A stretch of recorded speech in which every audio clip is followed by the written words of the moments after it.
Oh, Captain Gordon's little winks he does throughout the movie. Did you catch those? There's something about him, man. There's something about Captain Gordon. I don't know what it is.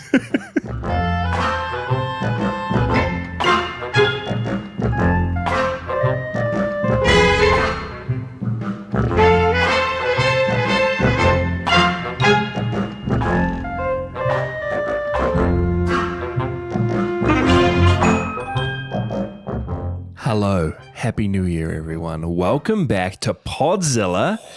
I'm Jasha, and I'm here with my brother Micah. Hey, that's me.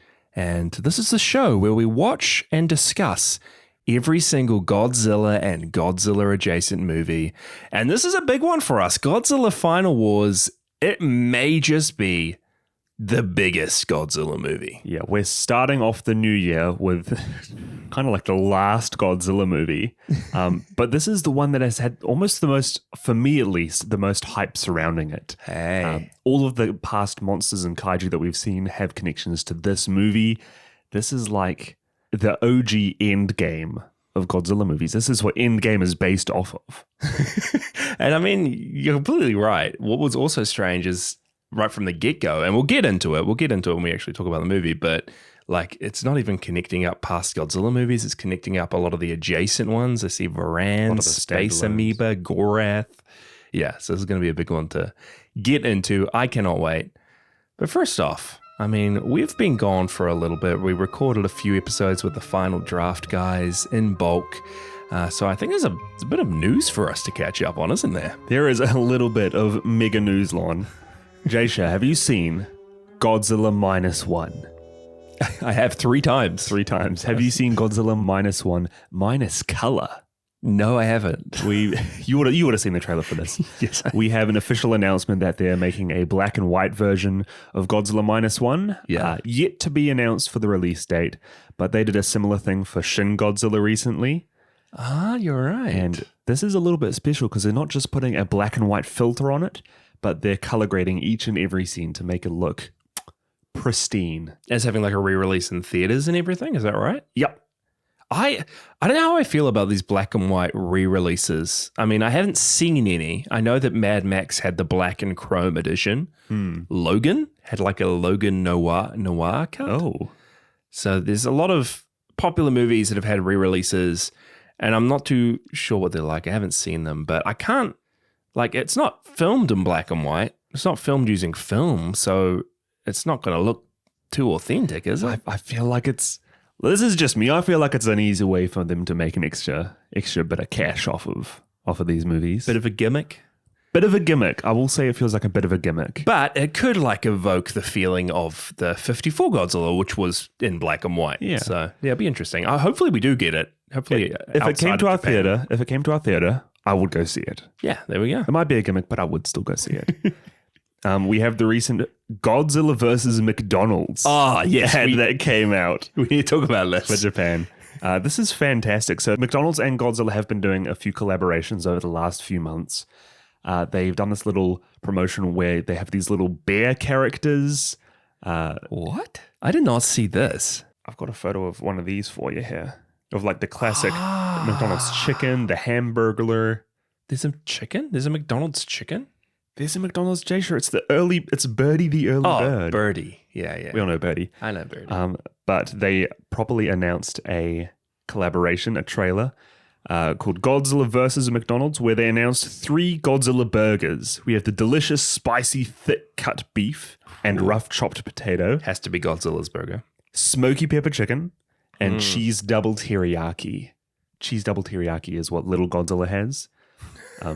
But no, they have this nice little, it's like a minute and a half promo where you see some classic Godzilla characters. You see the Shobijin pop up. Yeah. They have a suit that's a replica of the Destroyer and the Space Godzilla. Heisei style Godzilla. Heisei suit. Yeah. And they have, it doesn't have a proper name, but they have a McDonald's mecha. Yeah, this took me by surprise when I saw it. It's a brand new mecha that someone's controlling. It's just called McDonald's mecha. McDonald's mecha? It's the mecha owned by McDonald's. Yeah, the official Godzilla character McDonald's Mecca. McDonald's Mecca. You don't really see them fight, but it has this build-up bar that looks like a burger on its chest that has Smile up at the top. And we do see some pictures of, its pilot inside. It's an intense trailer. Dude, look how good these burgers look. It's like...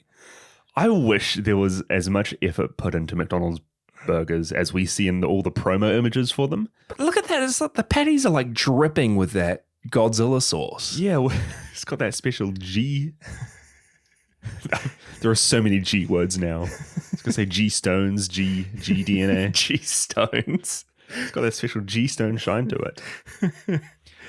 We also have some leaks. Oh, these have been rampant. Yeah, so almost consistently over the past few months, we've had more and more leaks for the Godzilla X-Con movie coming out this year now in a few months. Hey! Oh gosh, time's gone fast. Weird. But we have proper names for the little Kiko-like young Kong. Tiny little baby Kong. Is it Suko? Suko is what it's called. Yeah. We also have more images of all the cast. We have proper close-up looks at what Scar King looks like. And that's his official name. It's Scar King. Scar King. The orangutan-like monkey. There was a random video you showed me of a figurine that is like this rubber Godzilla, but you can like pull off the outer suit and inside is the slim pink Godzilla we see in the movie. Yeah. So I think it's referring to some sort of cocoon-like something. I don't know. It's a weird figure. Godzilla loses some weight during the movie at some point. Yeah, you cannot go online at the moment and like Godzilla or be a part of the Godzilla fandom without seeing these leaks everywhere. Everywhere I look is the leaked script for Godzilla X Kong. I'm pretty sure the whole script has been leaked online, or the whole plot synopsis. So I resisted the urge. I'm going to try going as blind as I can, but I mean, the one you can't help but seeing, if you're listening to Godzilla, you've probably seen, is that there is another kaiju that has been leaked and revealed to have been in the movie. Yeah, feel free to skip over this if you want to go into the movie afresh with virgin eyes. Eyes. But we see this like almost Chinese dragon-inspired white kaiju that we know is called Shimo. Shimo or Shimu? Shimu? That we know is called Shimu. Yeah. I'm excited for it. It's interesting that we haven't seen it in any of the trailers so far. Yeah, like they were trying to keep it a secret. It's annoying that we've kind of had it revealed already. I think it is going to be quite a cool idea for a movie, though, having Godzilla versus Kong, just being about Godzilla and Kong going head-to-head and then uniting against Mechagodzilla. And now Godzilla X Kong, the new empire, is going to be about Godzilla and Kong together going up against counterparts of themselves in Scar King and Shimu. Especially if we don't know if Shimu is related to Godzilla at all. Nah. But I know that you're excited for more Titanus Doug. Yeah, there's been toys leaked of Doug, and I'm not happy. I've been hearing leaks that Mothra is in the movie as well. Yeah. Almost confirmed is what I've heard. Apparently, yeah, monsters have been like taken out of the movie and replaced, and Mothra's in the movie now. So we're in for a fun time. It's going to be fun regardless. Only like 3 or 4 months away at this point, so we're getting very close to Godzilla X Kong. And we will be there with an episode release day. Yeah. The week the movie comes out, we will be up to date covering it, so stay tuned and make sure to check it out when it does release. But until then, Josh, we have to talk about a fun movie. Yeah? Called Godzilla Final Wars. It is time.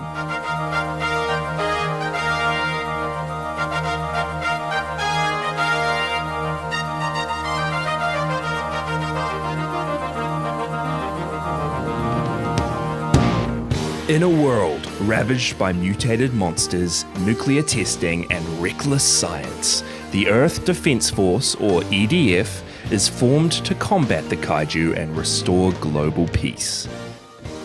The emergence of mutant humans with crazy abilities leads to the creation of the M Organization, a subdivision of the EDF. Despite their success against various monsters, the EDF faces an unbeatable foe in Godzilla, culminating in a final Antarctic showdown where the Gotengo buries him in ice. Decades later, a mummified space monster named Gigan is discovered, triggering a resurgence of global monster attacks orchestrated by the mysterious Exilians. The Exilians manipulate humanity into aiming weapons at a non-existent threat, which raises the suspicions of mutant Ozaki and biologist Miyuki. As tensions escalate, revelations of imposters, betrayals, and an Exilian plot unfold. The EDF, aided by mutants and the Gotengo crew, embarks on a perilous plan to release Godzilla and confront the Exilians once and for all. A final battle pits Godzilla against Kaiser Ghidorah and Gigan against Mothra, in a climactic struggle for Earth's survival. In the end, the humans overcome the Exilians, Godzilla overcomes all the other monsters, and Manila, the son of Godzilla, forces peace between humanity and the giant kaiju. As Godzilla and Manila leave a ruined Tokyo, Godzilla roars, marking the end of 50 years of destruction and marking this as one of Godzilla's final wars.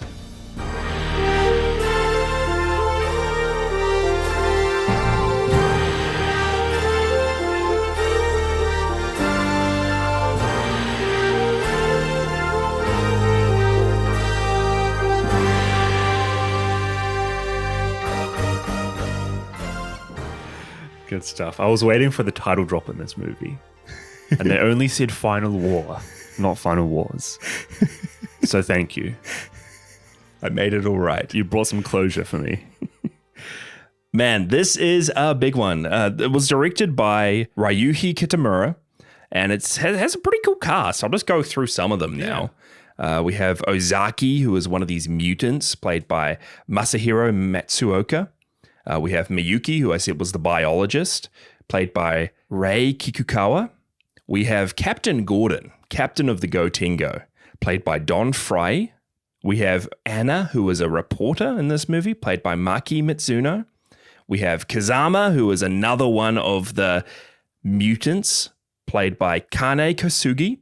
And lastly, the last one who I really just wanted to call out, and we'll talk about him a bit later, is the controller of Planet X, Kazuki Kitamura. Also known as Jareth the Goblin King. He is very Jareth-esque in this. And on top of all that amazing cast, we also have, like, in little bit parts throughout the movie, Akira Takarada, Kumi Mizuno, Kinji Sahara, like a whole lot of these Godzilla actors and actresses of old just showing up throughout. So it was a real cool, like, end to, 50 years of Godzilla history. Yeah, and it's not just the actors. Some of these guys are reprising their original characters as well. Really? We have, she was like the head of the actual. Is this Kumi Mizuno? Kumi Mizuno. I think she plays the same character that she did in Astro Monster. Whoa, no way. Yeah. So there are some nice links here and there. And, you know, it's hard for us having not had all of these movies as something within our like national culture for so long. We didn't pick up on a lot of these recurring characters when we saw them on screen. Yeah. But even knowing they're here, it's just like a real celebration of all the decades past. Yeah, I'm going to need to go back and just have a look for Kinji Sahara because I didn't catch him, but he is one of my favorites from all these Godzilla movies. Should I go through the monsters before we do anything else as well? Give it to me because we have so many. This is the biggest monster cast in a Godzilla movie, I think, at least to date on the show. We have Godzilla. Really?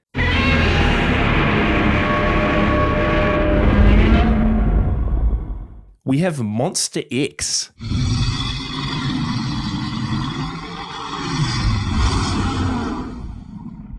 Who turns into Kaiser Ghidorah. Pretty much our like King Ghidorah counterpart in this movie. We have Gigan. We have Mothra, Manila, Rodan, Anguirus, Ibera, King Caesar, Manda. We have Zilla from the 1998 American film. Legally distinct. We have Kamakuris, we have Kumonga, Hidora, and then we've got a whole lot of like stock footage, clips of Gyra and Gizera, Megaguirus, Titanosaurus, Varan shows up. Varan was there. And then on top of that, we've got toys. There's like a little kid playing with toys. Plays with Baragon, Batra, Biolante, Destroyer, Gabara, Gorosaurus, Jet Jaguar, Kuryu, Little Godzilla, Matango, Matango's in here. Mechagodzilla, Meganulon, Mogira, Orga, Rainbow Mothra, Space Godzilla. I'm sure I missed a few. On top of that, we have the giant star Gorath. That's the plot point in this. We've got the Gotengo, which is constantly going up against Godzilla and the other monsters. And a lot of these guys have like variants as well. Yeah. Gigan has his double chainsaw one.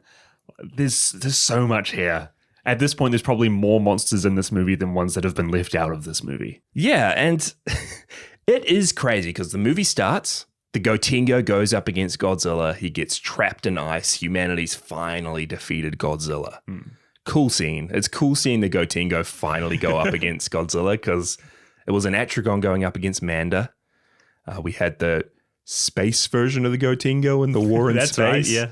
And then we've seen bits and pieces of it on like Godzilla Island and stuff, but this was the first time it was in live action. Really cool. Seeing it jump out of the ice with its drill piece. I know. And huge lasers. Like it seemed like a vehicle that was actually going toe to toe with Godzilla really well. Yeah. And especially when you have so many of these captains piloting their own ships throughout the movie, each of them has their own personality to them. And especially when we get to our favorite Captain Gordon. Piloting the Gotengo near the middle and the end of this movie. It takes on its own character. Yeah. And you just love it whenever it comes on screen. But even the intro credits to the film, it's set against clips of old Godzilla movies throughout Showa, throughout Heisei, throughout Millennium. We're seeing the years and the decades flash up on screen. Yeah. 1954 all the way through to 2004. And my brain is trying to like fit together all these movies. They don't conceivably work together at all. Like you can't connect the Showa up to every Millennium movie or every Heisei movie with all the monsters that are showing up in this. Like how are you going to connect Megaguirus, which was like almost a standalone film, up to King Caesar, who showed up at the end of the Showa era? You can't. There's no way. But this movie just doesn't really want to explain it all. They're all here together. You're seeing them all on screen.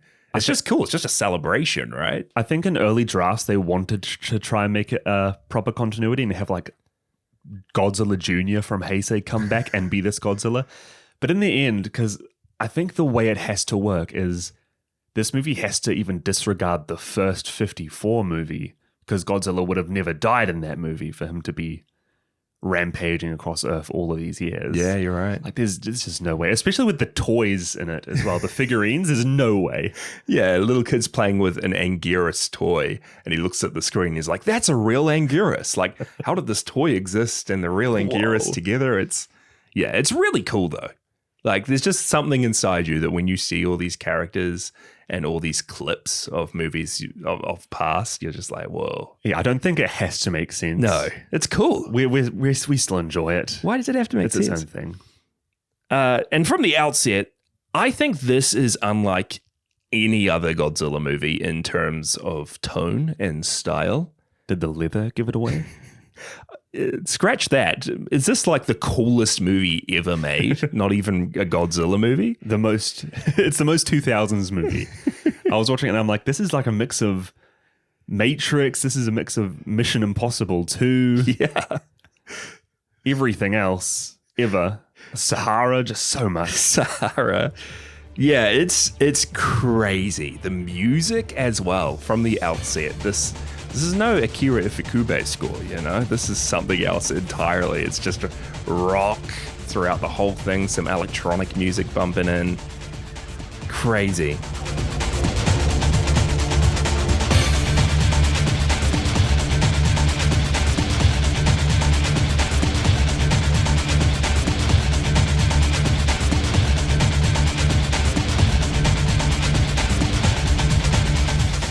And every single fight scene is like slow-mo for some of it, then it's sped up, then it's freeze-framed. It's just something else. Yeah, because you have all your kaiju battles, which there are so many that Godzilla takes on here. But you also have this human side of the story with the mutants. It feels like X-Men, them all just flying around in slow-mo, fully like circular shots going around the characters while they're frozen in midair.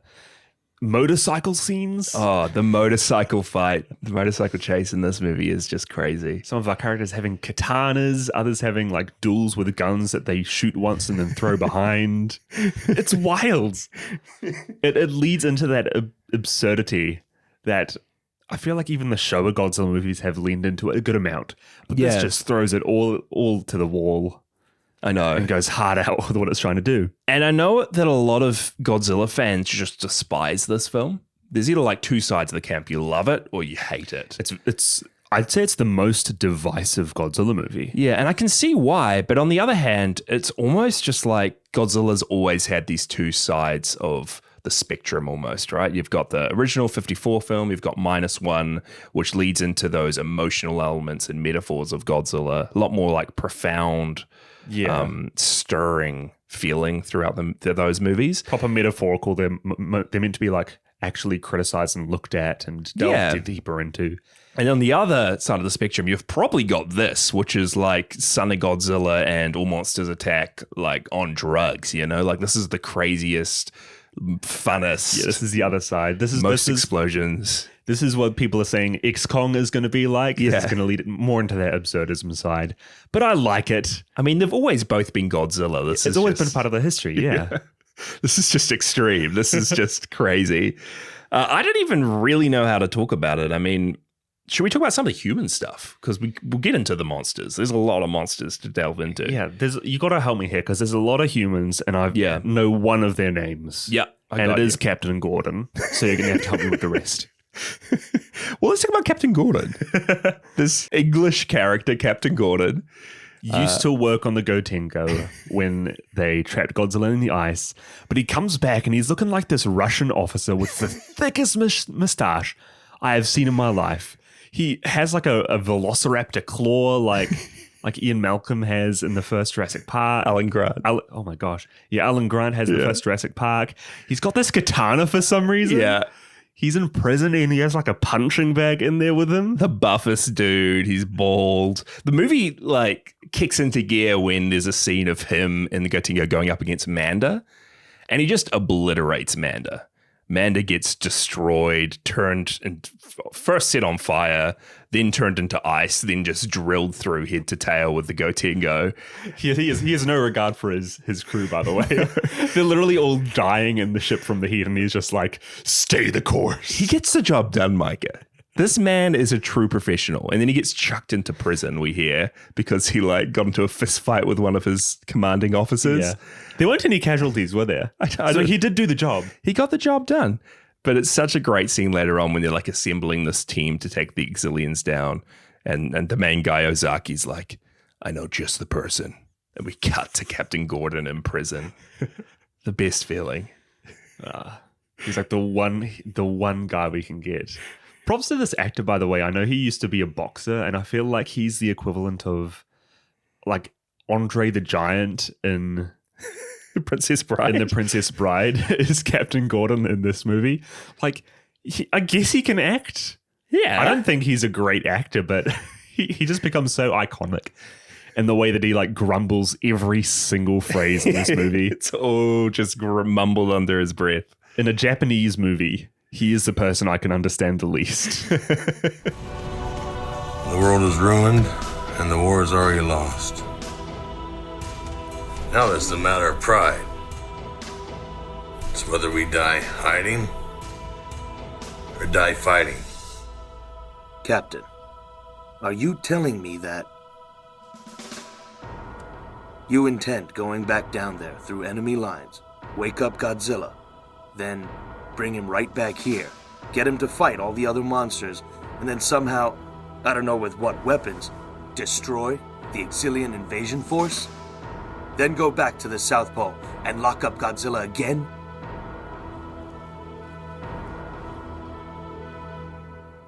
Yes.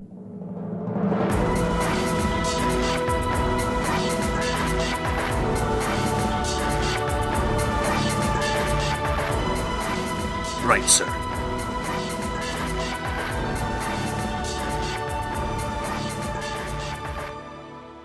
He is just the coolest, though. Just him sitting there in smoke and rubble with a katana. Like, is there a image that goes harder than that, you know? What's your favorite Captain Gordon scene? Oh, I love when he's just punching. He puts the katana into the wall, gets into a fist fight with these Exilians. And one of them's a lady that comes up to him. And she's like, "You wouldn't hit a girl, would you?" And he's like, he turns his fist into an open hand, karate chops her, and then says, "Yes, I will." Captain Gordon. Classic Captain Gordon. The lamest little karate chopper in the world. She's an Exilian. Just punch her, Gordon. Come on. She's a robot, dude. Are they robots? Yeah, I guess so. I guess they're robots. They never have been in the past movies with Exilians, but they're like weird looking robot things. They're like Terminators. Yeah. The skins they're wearing. Mm. What other human characters do we have? We could talk about the mutants, the M organization. There was the two main mutants that we follow, which was Ozaki, our main guy. He's the one who becomes like the Kaiser by the end of this movie. One in every 1,000,000 mutants has got special abilities, and he's the Kaiser. It's Ozaki. And then we've got his best friend, or I guess the enemies at the start. They're kind of going head to head, who's called Kazama. Yes. And there's a fight between these two on motorcycles that is just it's the most awesome scene I've ever witnessed watching on a TV. This is what I imagine Shin Kamen Rider to be like. Dude, I watched Shin Kamen Rider the other day. Oh, true. This was better, the motorcycling. The motorcycle fights in this. Oh my gosh.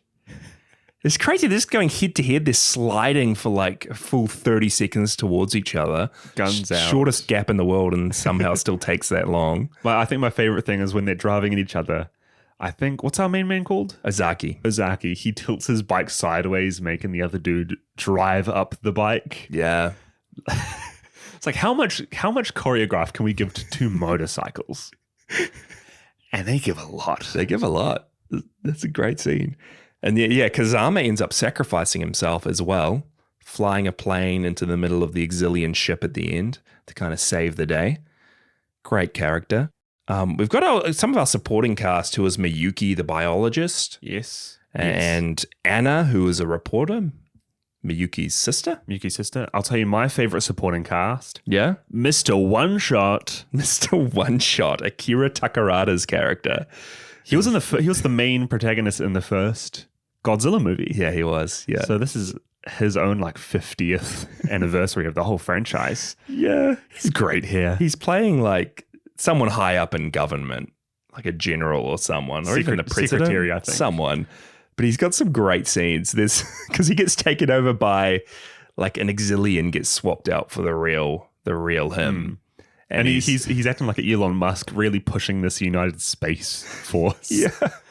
But there's a scene when he's invited with Anna onto TV, and she like brings out this dog, and we all know he's been talking about his dog, Yeah. Clint. He misses Clint. He's been traveling so much.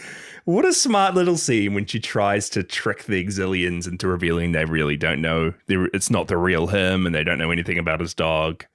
Some great, actually, like really funny moments during this movie. He's great. Everybody, can I just say as well, everybody's style in this movie is so on point. Oh my gosh. He's wearing this white suit throughout the whole thing.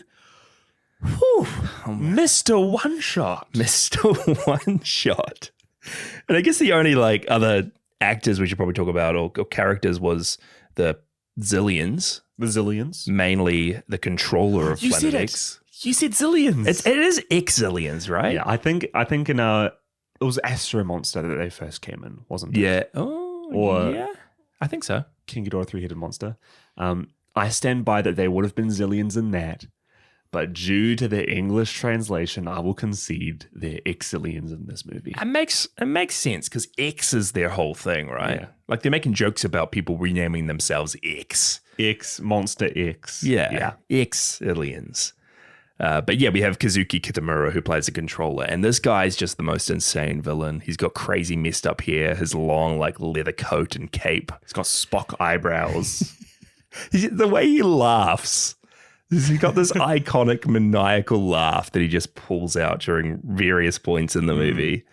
It's insane. I think he might be like my favorite human villain we've seen in these movies so far in the Godzilla franchise. I'm with you. He's great. Because there are scenes when they're coming up behind him with weapons ready to shoot him, and he's just watching Godzilla fighting these guys on the screen, and he's like, hold up, I gotta watch this through.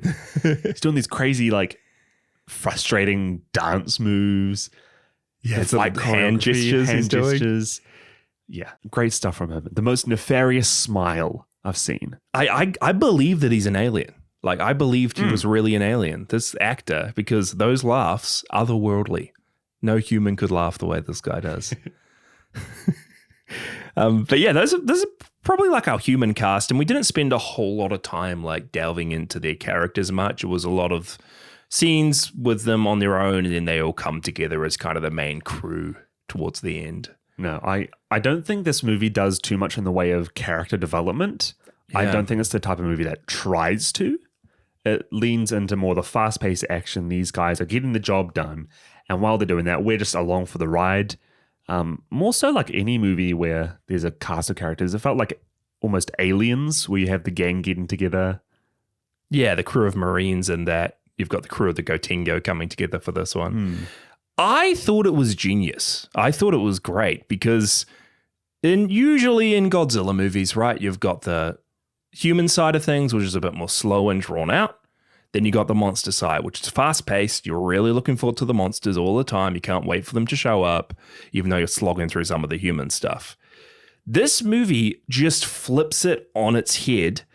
The human stuff is the fast-paced stuff and the action-packed stuff that you can't wait for most of the time. And that it's almost just becoming what the monster stuff is, and both the monster side and the human side are both like intertwined in this. It is just this huge, fast-paced, action-packed ride. And they even it even calls it out. There's one point during the movie when the humans are just going at it to crazy music, punching each other, and you see on a monitor behind them Godzilla fighting Monster X and mirroring there's just no time to breathe during this film at all. Yeah, I know the director of this movie, Ryuhei Kitamura, he was a big fan of some of the older movies like Godzilla vs. Mechagodzilla, some of the more faster paced show movies. And he had the mentality around it that, whenever we had these kaiju fights and then we slip back to the characters and they're just talking about their military stuff, really slow dialogue. Yeah. It really brings you out of the action. They're both just so intertwined in this. Both high energy. Like, you never feel like it's going to be a drag moving back to the other side of things. No, not at all. Especially near the end at the climax, we're focusing a lot of the time on these humans, and you're never really bored of it. Which is a really nice feeling to have. It's really cool, eh? Yeah, I just loved the flow of this whole film. And I mean, it was so cool seeing all these different monsters pop into it, man. What do you think with how they were handled? Because a lot of them were, essentially cameos. They show up for a little bit, and to me, it feels like they're used to show how powerful Godzilla's gotten. But say, like when we have Hedorah or the first Gigan who face off against Godzilla, he's through with them in less than a minute. Hedorah's is just egregious. Hedorah shows up, gets thrown against a building, gets an Ebra claw through their eye, and then Godzilla just blows them up in 20 seconds flat. Yep. Yeah, I don't know. It's because the whole movie's paced. I think the scene earlier, the segment of the movie is called Monster Apocalypse or something. I saw in the scene selection on the DVD, Monster Apocalypse. I missed it when DVDs and movies had scene selections with chapter names. Yeah, but this Monster Apocalypse scene was when all the monsters are just destroying different areas all across the world. You've got Zilla showing up in Sydney, Australia, King Caesar showing up in China. Anguirus in China. Oh, yeah. In Shanghai. I've been there. It was a fun place. I did see Anguirus. Whoa. Yeah, we have King Caesar in Okinawa, Kamacuras in Paris, Kamunga in Arizona. We have Zilla in Sydney. It's this real globe-trotting adventure. Yeah, and it harkens back straight to Destroy All Monsters in the Show era, right? Which is the exact same thing. We get segments of different monsters under the control of aliens in different parts all over the world, just destroying everything. So it was cool. It did feel like a kind of wink and a nod back to Destroy All Monsters. It does feel like a sequel to that. Yeah. Spiritual sequel. Aliens coming, using the monsters against us, tricking humanity, Godzilla saving the day. Turned up to 11. Yeah, because these monsters just destroy different parts of the world. The Exilians capture them all, and then when Godzilla's released later in the movie or saved from his icy grave, the Exilians are throwing these monsters at him. Yeah. And I think you're completely right. They're not meant to be like huge fights and huge intense fights. They're just supposed to be, whoa, Kamakuris is back. He's got these cool new abilities. He's got a new like puppet of him. He looks awesome.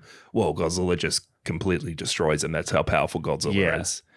Which means like when Godzilla goes up against Monster X at the end, or up against like the upgraded Gigan even. Yeah, it's the fact that they last more than a minute. Yeah. In which it makes you feel like, oh, this is an actual fight. Yeah. They're being quite difficult to him. And I quite like that because it does make you feel like the Exilians and the monsters at their disposal are beatable. Like they're not this unbeatable, all-powerful threat. Godzilla's just burning through all these guys. But they can actually put up a huge fight.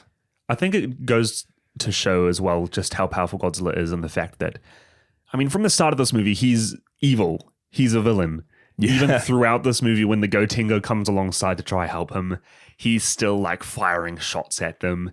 To the end of this movie, before Manila comes in, Godzilla's going to destroy them. He's going to continue on his rampage. So them building him up to be this like actual apocalyptic force that the Earth has faced for 50 or so years, haven't been able to be beaten. I think it adds extra weight to the fact that they make the decision to release him from the ice. It's a real last-ditch effort. Hey, even though he's going to destroy our world, it's something that we have to do to try and fight the Exilians here. Yeah, because it's our last chance. Most of the world's actually destroyed. We see people like getting thrown into flames, the Statue of Liberty broken and crumbled. Dude. People Rodan in America? What about... How about that scene with Rodan in America, Micah?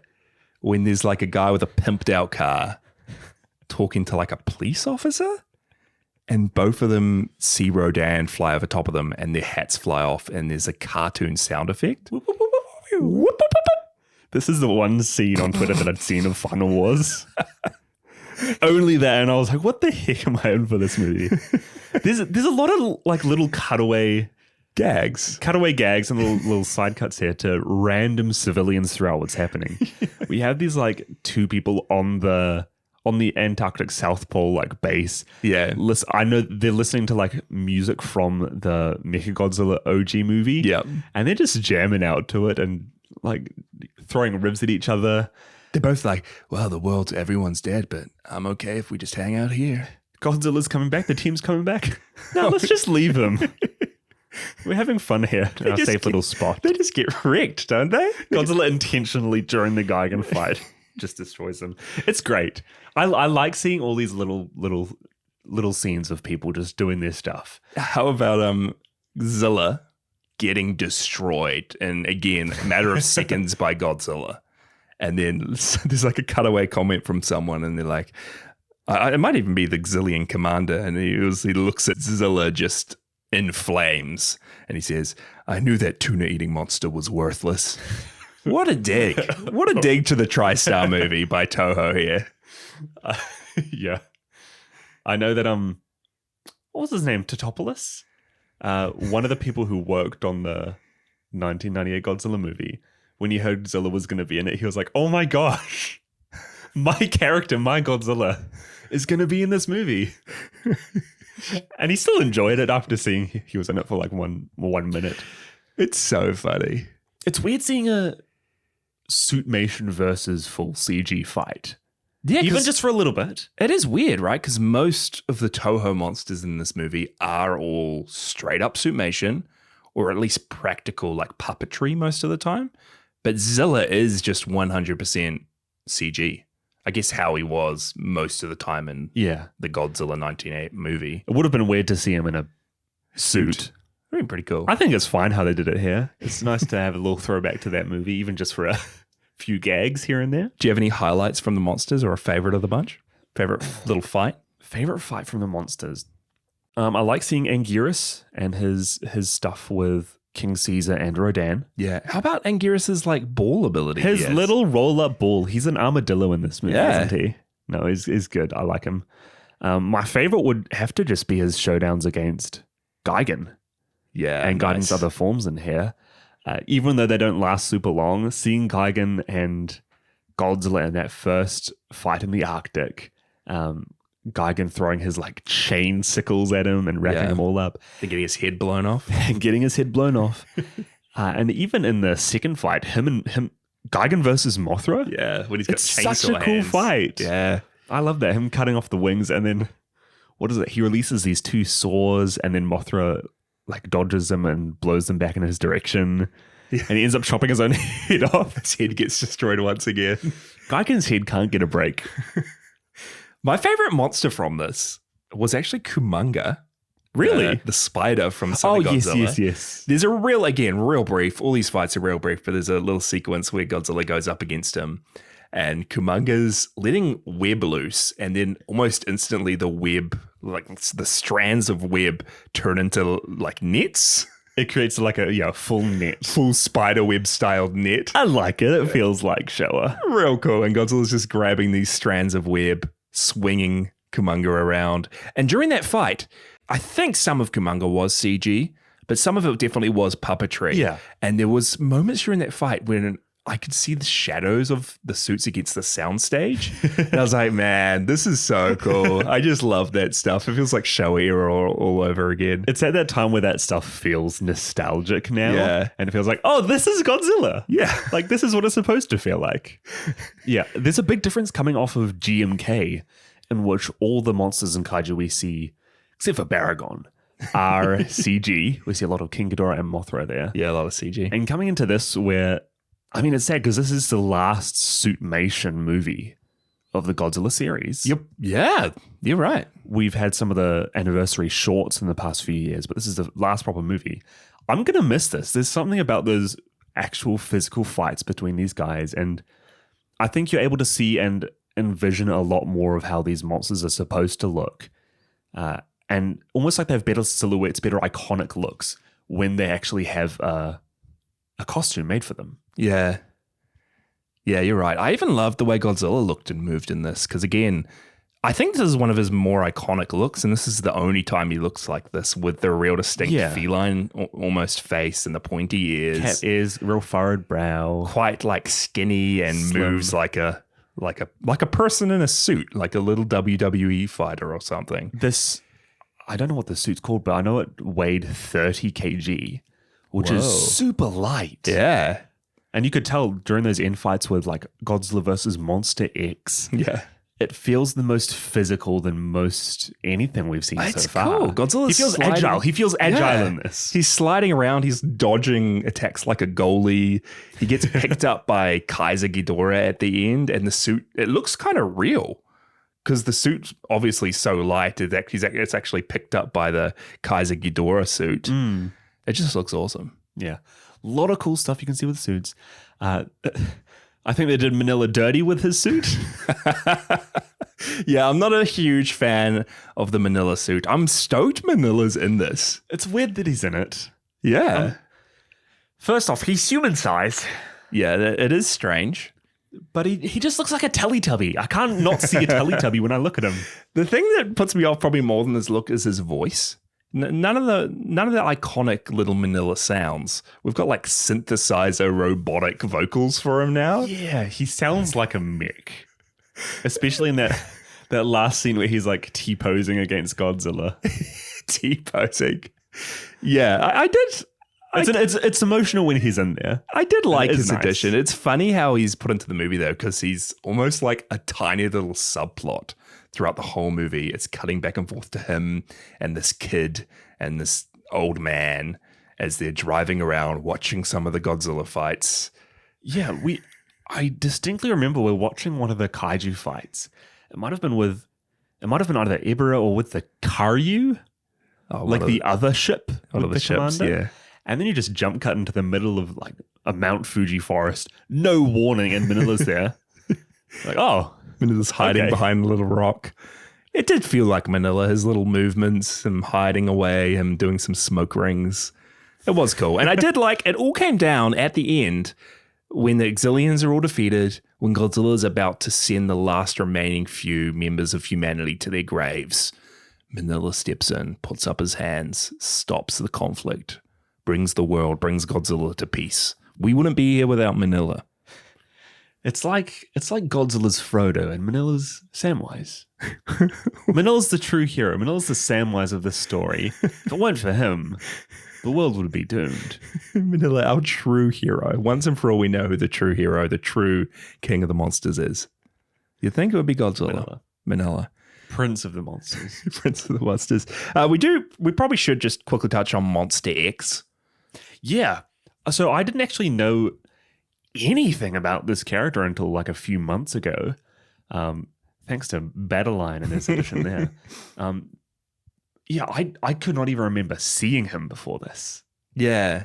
A weird looking monster too, because he is probably more so than any other monsters in the Godzilla series. He does look like a human in a suit. He's very humanoid.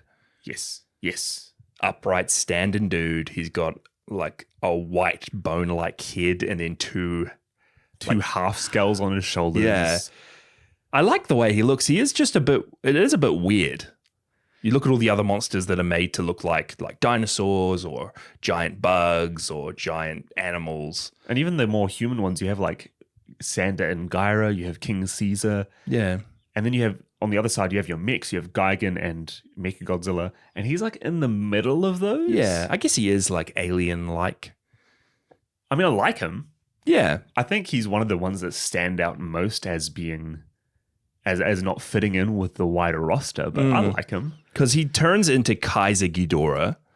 And Surprise. surprise. I do like how that's like foreshadowed with the Monster X look, how he's really got like 3 pieces of a head. Yeah, he's got 3 heads. I really want to know how that was received in the theaters, because I feel like that would have been a crazy moment to be there for. It's like, oh my gosh, King Ghidorah is actually yet again the final monster, the final boss of the movie. And King Ghidorah Kaiser Ghidorah has got 4 legs now instead of 2. Yeah, so quite horse-like. Before, he would have been classed as a wyvern. Oh. In this one, he is a bona fide dragon. Yeah. 4 legs, 3 heads. He looks like a mount. He looks like a giraffe. He looks like you could jump on top of him and just ride him, like into battle. Guys, can someone please make art of that, of Jaysha riding Kaiser Ghidorah? But it is such a cool scene when Godzilla's going up against him at the end. Godzilla's like using Ghidorah heads to burn off other Ghidorah heads and like pulling them apart. Yeah, he's ripping off heads. This is one of those scenes that makes me really appreciative of how during the making of this, they would have just had to destroy these costumes during the fight. Yeah, it is cool. And it looks awesome. It looks so good. I mean, we can go into final thoughts and some other notes soon. Do we have trivia for this one? Dude, there's a lot of trivia. I'd say this is probably the movie where there's the most trivia. It's the biggest movie. Makes sense. It's the biggest movie. Coolest movie of all time. So this might take a while. Jaysha, bear with me. Okay. This movie came out on the 29th of November, 2004.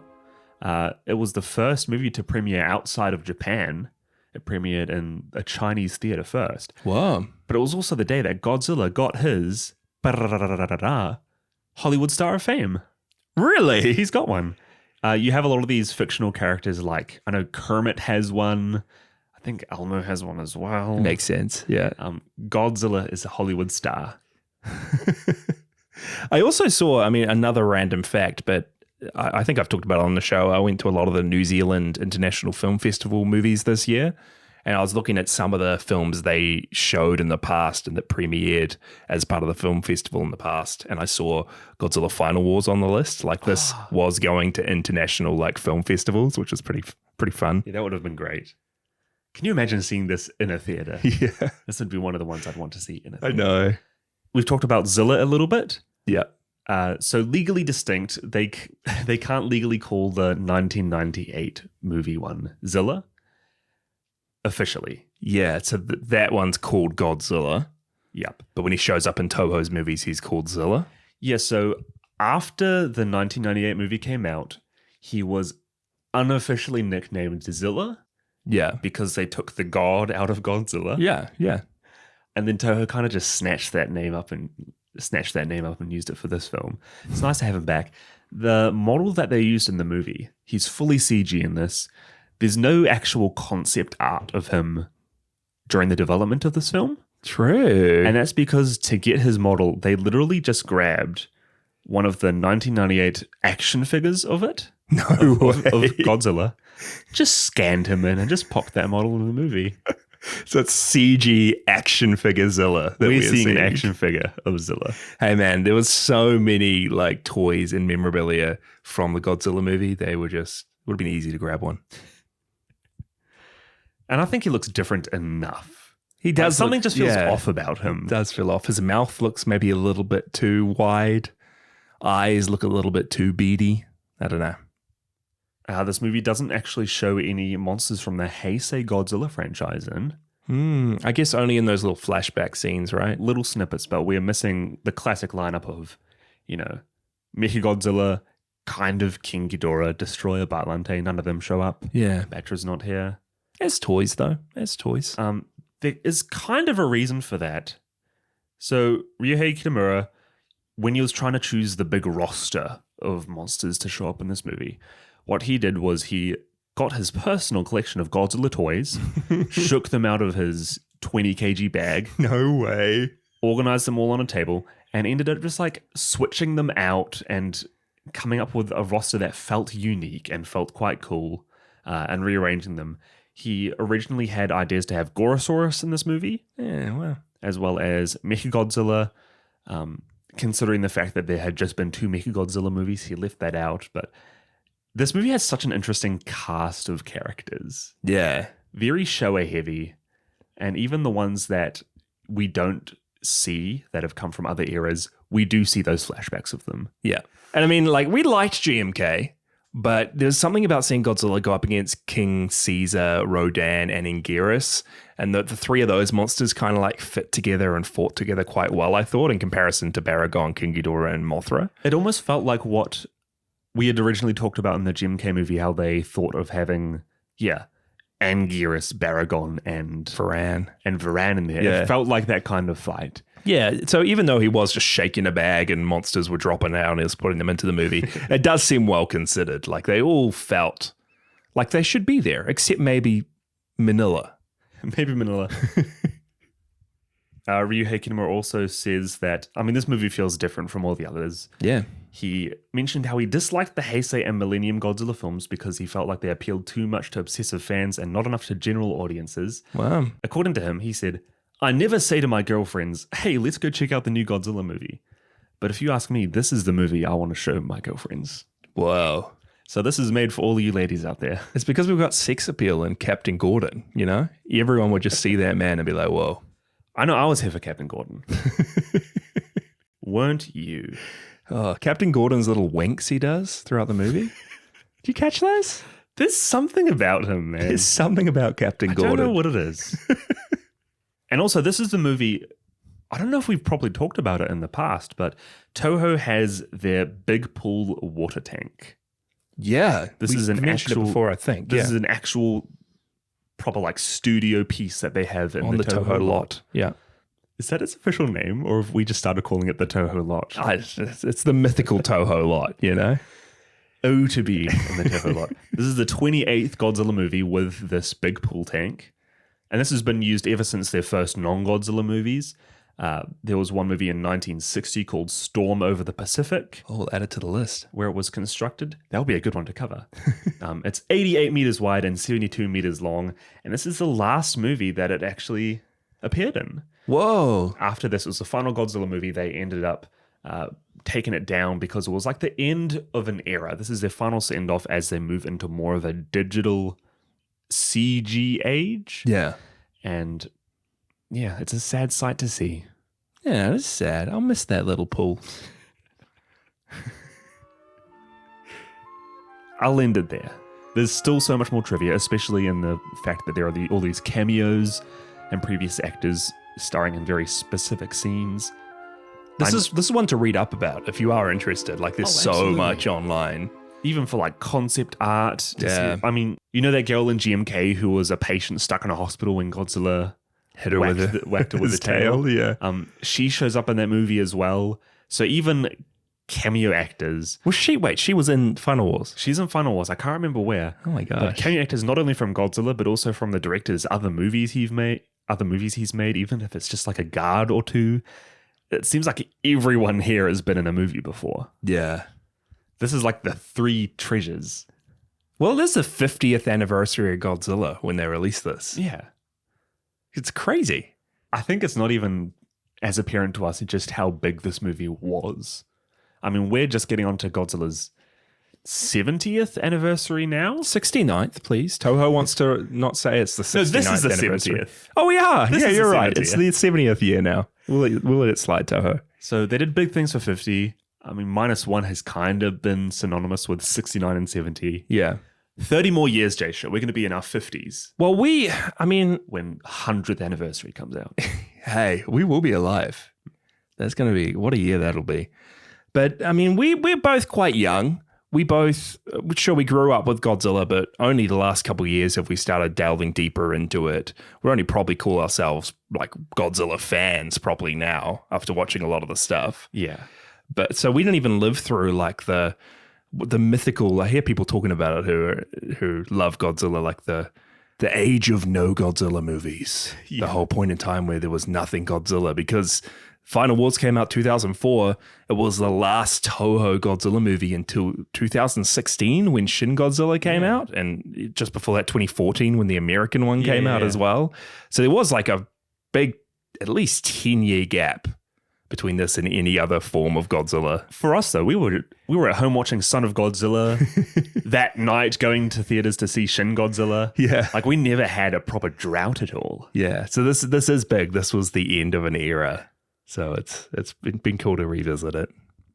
And the big reason that they had this big gap as well after this movie, I think it's pretty well known that the Mechagodzilla movies in the Millennium era didn't do super well. Yeah. They weren't well received by fans.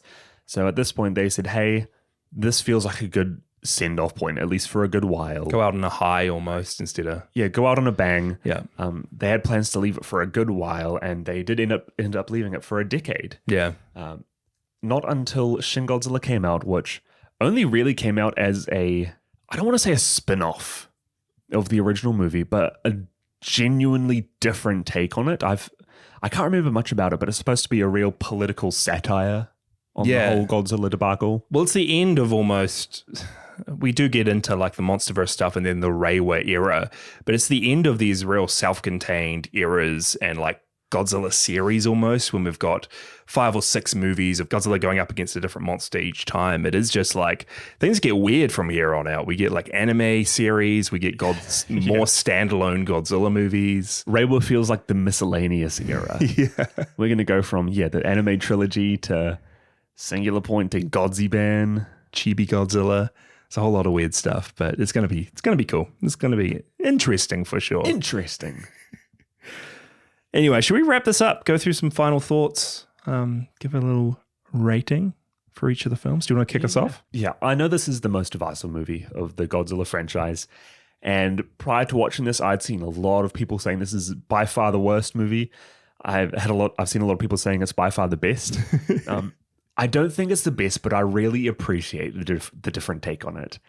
It's getting to that point where we've seen so much, and like you said, I love the serious side of things. I like the goofy side of things, and the fact that they didn't unintentionally make it goofy. This is like they knew it was goofy, so they turned it up to 11 and just full sent it. It feels good. I like it. I'm not going to necessarily say it's good objectively, but I think it's a very good subjectively. Having a human side of things where it's genuinely fun to watch and you're not feeling bored, going straight back into the kaiju fights and feeling like you're ready for another round with each and every one of these characters going on. Captain Gordon. Captain I mean, Gordon. for him alone, I'm going to have to give this 4 out of 5 katanas. 4 out of 5. Yeah. You're giving Final Wars a 4 out of 5 Final Wars 4 katanas out of 5. of Captain Gordon's katanas. 4 out of 5.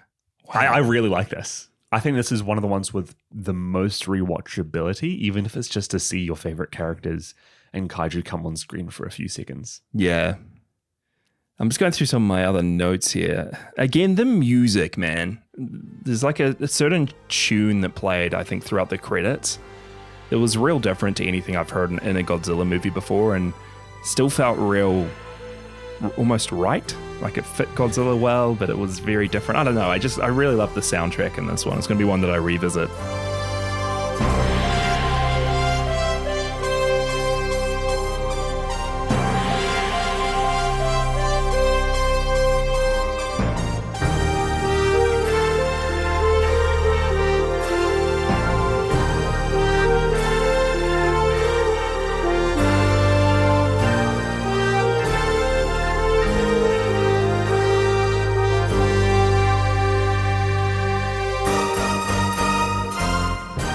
It sounds a lot like the X-Men animated theme. Yeah, hey. That's what this whole movie sounded like. There's even a joke in this when someone calls an Exilian X-Man. Like a derogatory term that you're an X-Man. I guess they are mutants. Hey, yeah. The only other thing I got here was that the like morphing transformation from Monster X to Kaiser Ghidorah was really cool. Like the little half heads on Monster X were almost puffing out to make full heads. Yeah. Obviously done with CGI, but his colors were changing and it just looked really cool. It didn't look super fake. We've seen a lot of those CG transformations at this point, and this is one of the ones that I feel felt the most natural to see as a viewer. Yeah. I mean, you guys know where I stand on Godzilla movies. I have got quite a weird array of tastes, I think, when it comes to these films. But I always enjoy being entertained by a good movie, having fun. I mean, it's January 1st when we're recording this. Me and Mike just spent a lazy afternoon eating some snacks, sharing at Captain Gordon, watching Final Wars together on the couch. It was a dream. Watching these enhanced mutants jump up on Ibira and make like the weirdest jokes you've ever seen. How about that Ibira scene? What did he say? There was that one mutant who said like, "Sorry, I'm not a vegetarian." No, he was like, "Sorry, I am a vegetarian. I'm a vegetarian." And I don't get the joke because most people are vegetarian because they want to like make sure animals don't die for their but nutrition. He doesn't eat meat, so he doesn't like the meat. He doesn't like Ibira. He's a vegetarian because he hates meat and anything that has meat in it. As all vegetarians do. I just fully turned our vegetarian fan base off of this podcast. We love you, guys. We love you. Our dad's sometimes vegetarian, sometimes vegan. We understand. That was a cool scene, Flip. Off track, but that was such a cool scene when the mutants went up against Ibira. I could see like a cool video game being made of a scene like that, like these genetically enhanced mutants jumping around with crazy guns, running on top of Ibira, the whole environment collapsing around them. You could do it. Each level is fighting and taking down a different kaiju in a different landscape. Yeah. And you have, enhanced abilities. The little fun Manila event quest where you're trying to like find him, chase him down. And oh my gosh. These rocky hills. What are those quests called where you're delivering the person? The Manila escort quest. You need to escort Manila in a truck to find Godzilla. Hey, we need more Godzilla games. We're ready. Anyway, I just thought that this is one of the most entertaining movies I've ever watched. Like, I had so much fun in this. The action scenes are just crazy, insane stuff. And on top of that, there's millions of Easter eggs. There's the monsters, there's the toys, there's the returning actors, there's the little references. The Shobijin show up, like Shobijin are here. Gorath again. It's just the randomest little references from throughout the series history. I had such a good time. I'm going to give this 5 out of 5 katanas. Oh, yo. Again, this is just, I loved -1. That's a 5 out of 5 movie for me. This is on the other side of the spectrum, also a 5 out of 5. This is just entertaining. Obviously was made by a fan who wanted to see all these monsters interact and give it a real, entertaining action movie. Make it a real entertaining action movie to boot. We've been to a few like all-nighter movie marathons. Yeah. I think the thing that would sum it up is this is the type of movie that would come on at 3 a.m. and you're just so pumped and it keeps you awake across those early hours of the morning. And you just have the best time laughing with friends, talking about it afterwards, like buying action figures of the movie. Oh, I'd buy action figures of every monster in this movie. I'd get action figures of the human cast of this movie. That's exactly right. Yeah, it's just, it doesn't let up. It's just such a fun time. Man, I'm glad that you're not berating me like I did when I gave War in Space 5 out of 5. No, that's a different type of movie. I think this is a good one. Yeah, I think it's a really good one. I don't understand why people don't look upon it favorably, but hey, we've got a lot of reviews sent in. I think more reviews than we've ever had submitted to the show for a movie. So we'll try get through as many as we can. But yeah, let's read off some of the reviews and some of the thoughts from you guys, our listeners. First one here is from our pal Liam, who's at No Dove in the Discord. Liam says, Godzilla Final Wars is the greatest adaptation of the Passion of Jesus put to film. I loved the final sequence wherein the son, Manila, stands with arms outstretched before the father, Godzilla, ready to sacrifice himself, providing redemption by bearing the sins of all mankind. And Liam gives it a 7 out of 7 and says, no real review for this one. On a serious note, it is a great film and I hope you guys enjoy it. That's great. It's fantastic. Manila. Man, Manila. Yeah, we also have Greg or G. Kira emailing into the show. Happy New Year's, Podzilla. Here's my review. Godzilla Final Wars was supposed to be the Big G's 50th anniversary. So why does the film seem to not really focus on Godzilla or even kaiju in general? This film is all over the place. It's ADHD personified. It seems like the director Ryuhei Kitamura was less concerned about making a kaiju film and much more interested in filming a Matrix ripoff. Several scenes are pulled almost straight from the Matrix. Everyone's wearing leather. There's a mutant subplot that's just weird, and there's an incredible overuse of color filters, which was a symptom of the early 2000s. And why is Don Fry in this? The man can't act his way out of a paper bag. But it's not all bad. The alien plot is nice. We haven't had one since the Showa era, and it was nice to see the Zillions, or the ex-Zillions he specifies, again. And their true purpose is gleefully creepy. It's also nice to see Akira Takarada and Kumi Mizuno together on screen again, and while it's nice to see some classic kaiju, I would have liked to see them for more than 30 seconds each. It's sad that Manila gets more screen time than almost all the other monsters. The Shobijin returned for mere moments. It seems like the team was just going through a checklist to make sure they got everything in, regardless of how long or how well. When I first saw this film way back when it first came out, I really wanted to like it, but its glaring flaws stood out even then and have not aged well. I can only give this film 2 Goraths out of 5. Oh. And here, from G. Kira, we see the other side of the spectrum, which I think is just as valid. It's so different from any of the other Godzilla movies. Yeah. I think it's really easy, if you've started to appreciate those, to see this one in an entirely different light.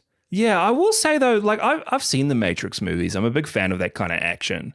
This does stand on its own 2 feet, I think. It's not so much a ripoff, but it does borrow from some of those themes. Makes it its own thing. Clear inspiration. I will agree with you there, Greg, on the color filters. You didn't like the color filters? Oh, I like them, but they're just so overused. Yeah, I was with you, Greg, but as soon as you were dissing on Don Fry, I don't know, man. Captain Gordon, he's a legend. Don't disrespect that mustache. We got one here from Zach, who says, hey, thanks for the excellent podcast. I'm getting back into Godzilla after years, and this has just been a blast to listen to. I'm excited to hear your take on Final Wars. I'm about 25 minutes in, and it feels like The Matrix was on uppers. Also, as I watched Godzilla against Mechagodzilla, I couldn't help but notice the resemblance between Dr. Akamatsu and Doc from -1. The hair, the wire-rimmed glasses, etc. And my headcanon is that his character's look is a deep-cut callback. Thanks. -1 Easter eggs. Ooh, can we talk about the Doc from -1 for a second? His look. I love Doc. He's the ideal man. It's either him or Captain Gordon. When I grow up, those are the 2 people we need to end up looking like. You've got the better Mo. You can go for Captain Gordon. I'll go for Gordon. I'll be Doc. Go for Doc. Thanks, Zach. We really appreciate the email, dude. We've just got another one here from Tino. Yeah, Tino says, okay, I've seen Final Wars before, but not for a while, and watching it right after Against Mechagodzilla and Tokyo SOS, the shift in tone is jarring. It's like someone just watched X-Men and The Matrix and was like, yeah, let's do that, and then throw a bunch of kaiju in there. Weird choice, but whatever. Still had a bunch of fun. 3 out of 5 ancient amulets. I forgot about the ancient amulet in this movie. Yeah, that the biologist stabs the dude in the back with. For some reason, to turn him back from a Kaiser form. A lot of those weird subplots here. Yeah. Thanks, Dino. It's so cool hearing that you guys are like rewatching these or watching them straight after the other ones, going on the journey with us. It's pretty awesome. So we appreciate it. We've got another one here from Michael. Michael says, Final Wars is my favorite Godzilla movie. I know others are better, but to me, nothing can top Captain Douglas Gordon. I love how Godzilla is an unstoppable juggernaut. I love the over-the-top 2000s style. I love the human fight scenes. I love how Gordon was fully ready to fight Godzilla with just a sword before Manila stepped in. I love the cartoon sound effects that are used when Rodan appears in New York and then never again. I love everything about this movie. 5 out of 5 fake, but also real Goraths. 5 images of planets photoshopped together to look like Gorath. I love how the Xillians just like modify images of other planets and like, hey, it's Gorath, look. I can do that in 5 seconds on Photoshop. Come on. And last but not least, we also have a message from Isaiah writing in.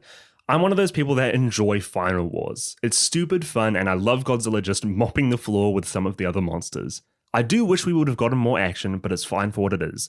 Captain Gordon is the best character out of the movie, and X is the best human villain out of the entire franchise. Far better than the human villains from the Monsterverse and the anime trilogy.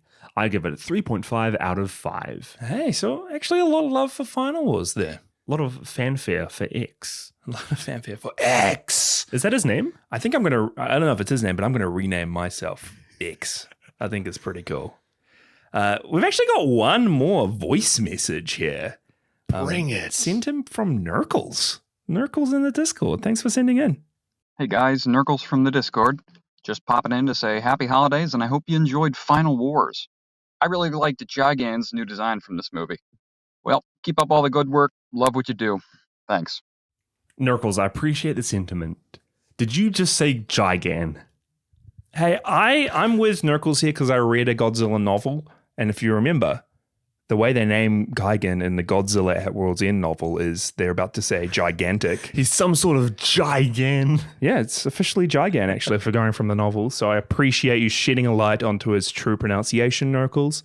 But again, we really appreciate you just sending in, dude. It's so cool to have you in the Discord. It's so cool to have everyone who's joined the Podzilla community jump in. So if you're looking for a cool place to hang out, check the link in the show notes, join the Discord. Check the other links in the show notes. Send in your thoughts to the show. We'll always love reading out your emails and playing your voice messages. Yeah. It's going to be fun from here on out. Next week, we have our Millennium Retrospective on the pod. Yeah. So instead of a movie, we're just going to release a Millennium Retrospective for our main episode that week.